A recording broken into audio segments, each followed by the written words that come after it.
The week that just ended was a week marked by heightened political activities.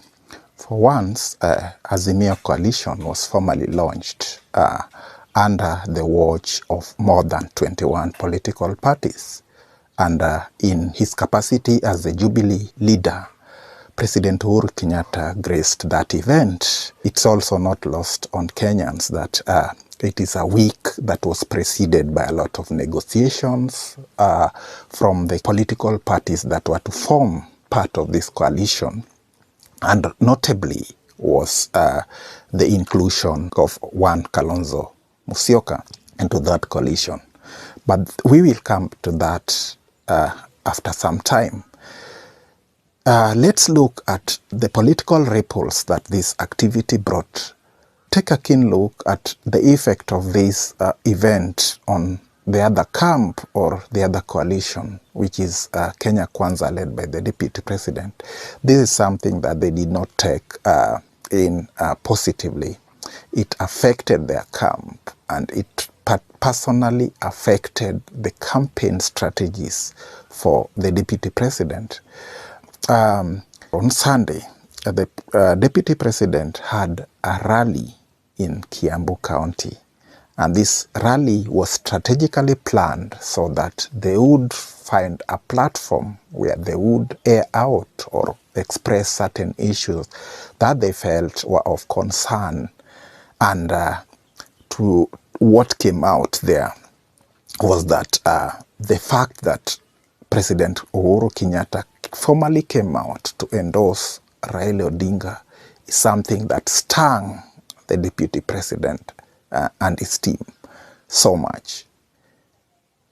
This can be clearly expressed by the way they talk. Can take a look. Umetutesa, umetuangaisha. Ni kweli ama si kweli? Ni kweli ama si kweli? Mheshimiwa ndugu yangu rais, mimi nataka nikuambie, umetufukuza kwenye makamati ya bunge, umevunja chama yetu ya Jubilee, umetuita majina tangatanga, umetuita wezi, umetuita takataka. Lakini nataka nikuambie ndugu yangu rais, sisi ambao unatuangaisha, sisi ambao unatutesa, sisi ambao unatuita majina, sijui takataka, sijui wezi, my friend. From the sentiments expressed in the video that you just saw, the Deputy President is clearly at pain. He's clearly annoyed and even at loss for words at what he calls deep betrayal by President Uhuru Kenyatta, someone whom, in his opinion, he had supported all through. So we want to look at this from three perspectives. One is the political platform that the Deputy President used to express his dissatisfaction with his boss. The second is the choice of words that he used. And lastly is the audience that he targeted. Let's begin by the last one. The choice of audience is something that the DP team or strategic team must have thought clearly. And the audience had to be the audience from the president's backyard. I can liken it to the Deputy President choosing to go to the president's home, because Kiambu County, Kiambu, is the president's home to express his dissatisfaction. It's like he went to his doorstep. Like we disagree with a friend whom we had planned and agreed on certain issues, then I don't fulfill, then I go to his house to express that dissatisfaction. So that choice of the people to whom the Deputy President had to deliver this message was not a coincidence.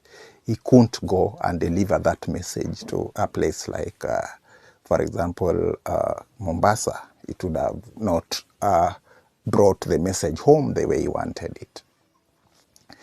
the choice of words that the deputy president also used was aimed at actually whipping up emotions.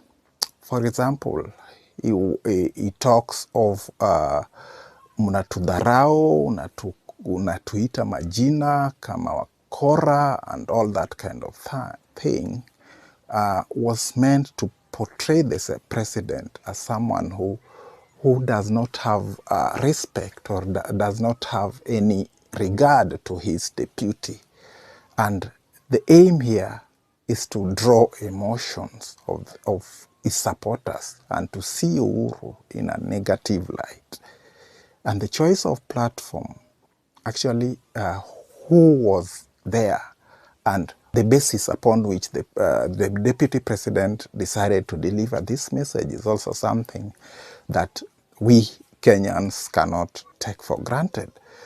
But the fact that he decided to use that platform to deliver his message is something that, as we have said, is strategic in the sense that he felt that that was the right audience, that was the right platform, and the message resonated well according to him. But I have my doubts in terms of the way the message was received. If you look clearly at the audience, in terms of the body language, it was like the message was not really sinking it as it should.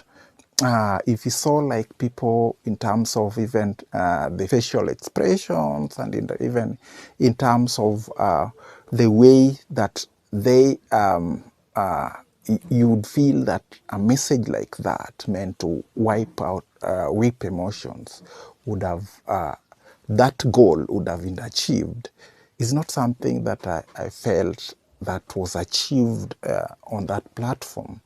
I felt that these people were kind of casual in the way that they took the message that the deputy president was passing across.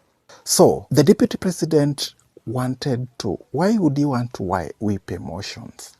I think strategically or politically, the deputy president has realized that for him to win or have any chance at this election, he has to ensure that more than 90% of people in President Uhuru Kenyatta's central backyard turn out to vote. But would this be the case?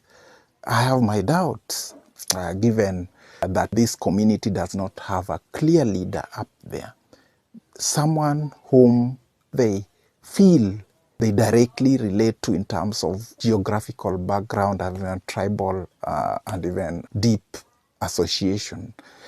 That is something we're yet to see. But if even by the by-elections are anything to go by, you'll see that there is some level of voter apathy in that area. And if the aim of this message was to ensure that they came out when they wanted to defend Uhuru Kenyatta and William Ruto during the IC cases in 2013, then this would be a far-fetched ambition. I'm not seeing that happening. From my projections, and I could be wrong on this, I think that the best that Central Kenya, perhaps in terms of turnout, would achieve would be something about 70%. That is on the higher side.